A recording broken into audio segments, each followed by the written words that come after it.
asking me specifically how to deal with the underhook when you're on half guard top. And we spend a lot of time in here talking about how to get the underhook on half guard bottom, but it's been a while since I've talked about what to do on top. So obviously we don't want to overhook because that goes against the selfish kid principle, which just means I have the underhook or no one has the underhook. And if you overhook, it guarantees it. So let's take a look at early options, then we'll take a look at late options. So here I am in half guard. I have made some mistakes and Marty has gotten to the underhook on me. Now he hasn't started to build a frame and elevate his hips yet. He hasn't started to work towards the back. So like I said, this is early. Obviously I cannot have my hands on the floor, and a lot of times if you try to repummel right here, this is when I slam the door and I roll you over, right? Your arm gets trapped on the inside, the space is crowded. So the first thing that you're gonna do is you're gonna bring the hand over and you're gonna place it on the neck or ear, then you're gonna place a hand on the hip. One of the mistakes that I see is people try to push away. You can grab a little bit with the underhook, try to push the person away. And what I wanna do is I wanna straighten my arms by lifting my shoulders and my back away. And remember, when he's on bottom, he wants to keep that ear nice and tight. And he keeps that ear nice and tight so that I don't get this space. And so with the hand on the neck, that just ensures that he's not going to be able to follow me up. Now with the hand on the neck, now I'll start to bring my hand in, I'll get my underhook, I'm gonna grab my crossface, and then remember I'm gonna flatten him out. So let's look at that again. I've made a mistake. Don't elbow your partner in the face, neck, nose, or ear, right? Hand comes over on the ear or neck, hand on the hip. I'm lifting my shoulders and my back away. Don't try to do a push-up, guys. The arms maintain the distance, your core and back make the distance. From here, I come in, I repummel, I'm leading with my elbow, hit your cross face, flatten them back out. Different angle. I have made a mistake. Hand on the neck, hand on the hip.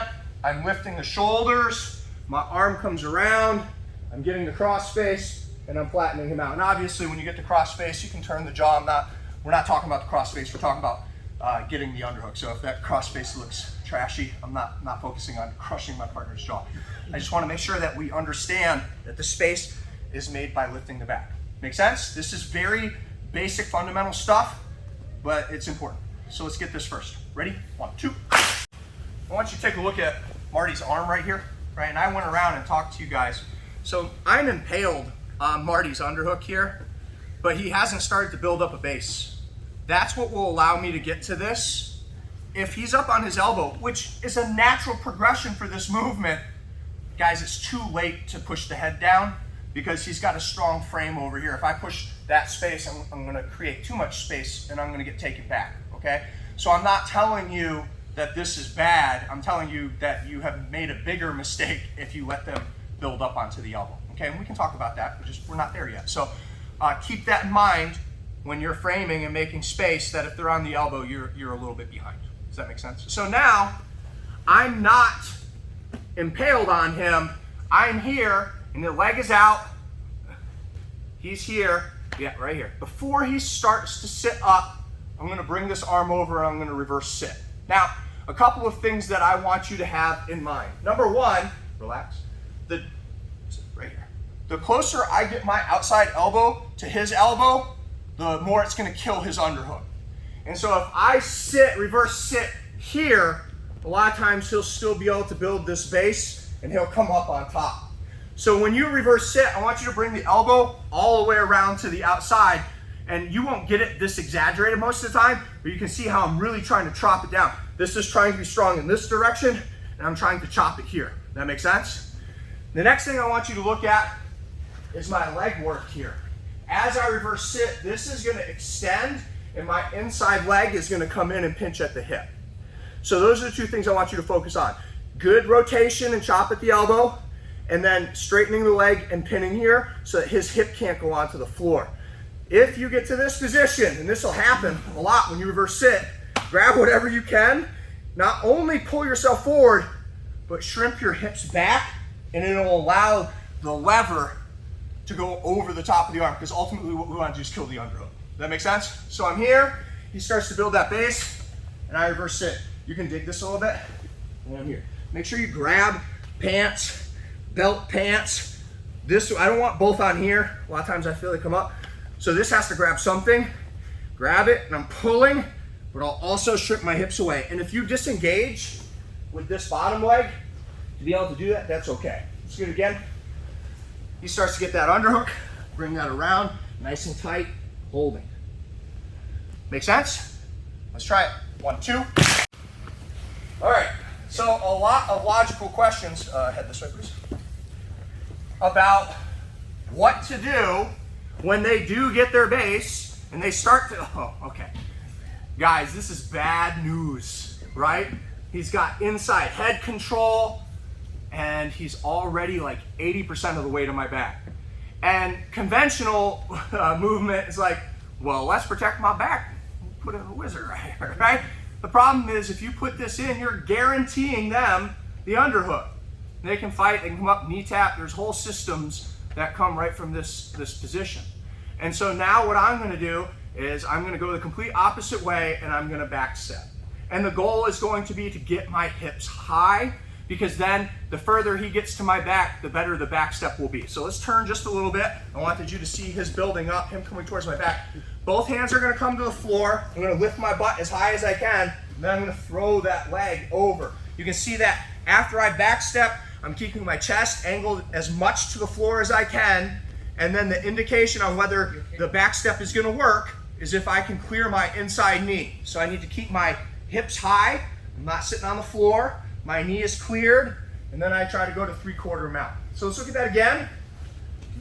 I've made a mistake, he's coming out right here. High hips, back step, 3/4 mount. Now, Marty is doing a great job being a great training partner. He's like, I go here and I stop. It doesn't have to be that way. Your good training partner can keep moving all of the way. So, go take my back, go take my back. Oh, I made a mistake, guys. I missed it. And it's okay to develop that timing with a training, and he didn't go real fast, but if I don't move, the person should get to my back. You have to develop that timing together. So I'm in here, start with no base. Start with no base, he starts to build it up, my hips come high, and you're gonna find that when they're in motion, it's easier to do than if they're static, because they're not holding your leg as tight, because their legs need to slide around the outside of it. Put your head this way, so you can see. Take a look at my hips. He comes out the back, I'm high hips, 3/4 mount. Head this way so they can see my inside leg. You got it. Here. Make sense? All right. Blank looks. Let's get it. 1, 2. So, I'm teaching this as a late defense, meaning he's built up a base and he's around the side. Guys, when I bring my arm over here, it's foregoing the cross face.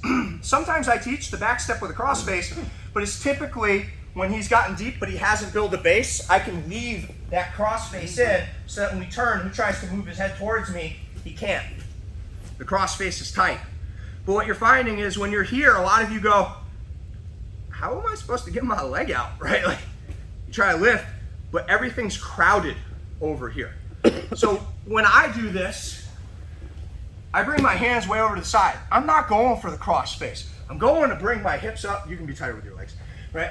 And then when I step, I leave my arm over top of the body.